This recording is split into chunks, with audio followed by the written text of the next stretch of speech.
All right, so Keio, when did you move to Nashville? I moved here in 2000, but then like really in 2001. Okay. Once I turned 21, because you couldn't get in the bars until you were 21. 2001, I guess. Okay. Like January 2001. Wow. Was the official date. The official date.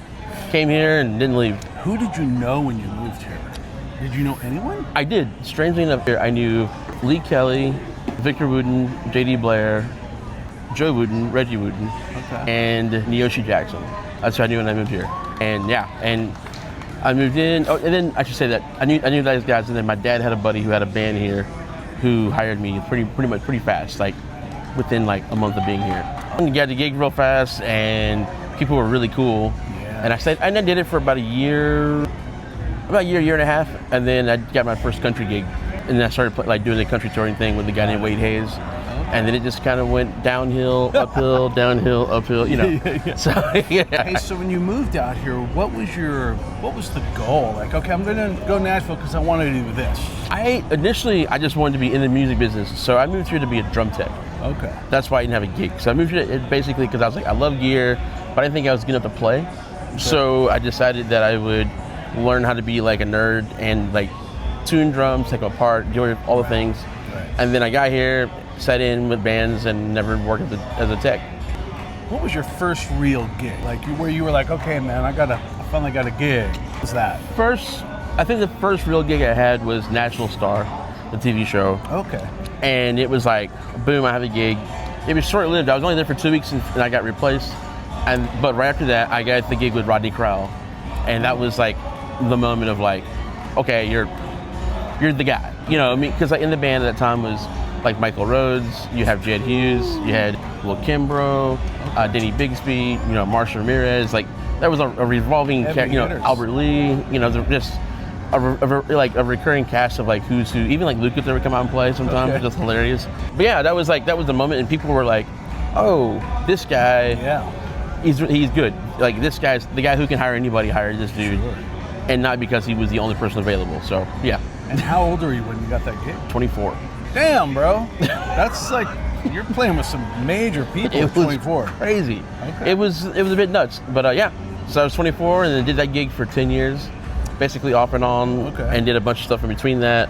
Got into the session world, and then came home for a little bit after having a kid, and then 2014 is when I got the Big and Rich gig. Okay. So, and then I did that for almost 10 years. Damn. And then left that, and then now I'm just home, hanging out, playing with whoever will call me. No, I'm playing with LeAnn Rimes right now, which is kind of fun. Oh, you know, just... Yeah, so, whoever. Yeah, it's been fun. It's been like LeAnn Rimes and Charles Kelley. Oh, wow, so, yeah. Cool. Yeah, he did that fun record, so we've been doing all the solo stuff for that. But that's right, I've seen you in clips of him. I'm like... That is me. Keio. Back there, just teeth and cymbals, man. Oh. It's dark back there. Hey, so when did you feel comfortable, and like how long did it take before you felt like, okay, I'm comfortable in Nashville now? Yesterday. No, it took me a while, man. It was interesting because there was always new people moving here who were just as qualified, just as deserving as you were. Have things. There are people who were here already, and then you just kind of have to find your lane. You know, like the one thing I realized is that the comfort of life comes from not wanting someone else's gig, wanting a gig like what someone else has. Because like if you spend all your energy trying to get this gig because you think you're better at this than this person on it, you're not going to get it because that guy's on it for a reason. And you may eventually get it, maybe, but the goal is to have something like that. I want a gig that is like this, not I want that particular gig, and then you set yourself to be on another level. So when that next thing comes up, you are the person they call. You know, you're just there. You're there that day, working. It's not your gig. You're there working that day because they've called you. You're there until they don't call you anymore. Right. And then when they decide not to call you anymore, that's okay too. And you have to realize that, because if not, you'll miss other calls because you're stewing about why somebody else stopped calling you. Okay, so you came out to be a tech, and then you got a gig playing drums. Yeah. Did you ever see yourself in the studio as a studio musician? I wanted it because it was funny. I wanted it because they were the cool people. Yeah. And then I wanted it because I became a creative person. Okay. And I fell in love with sounds.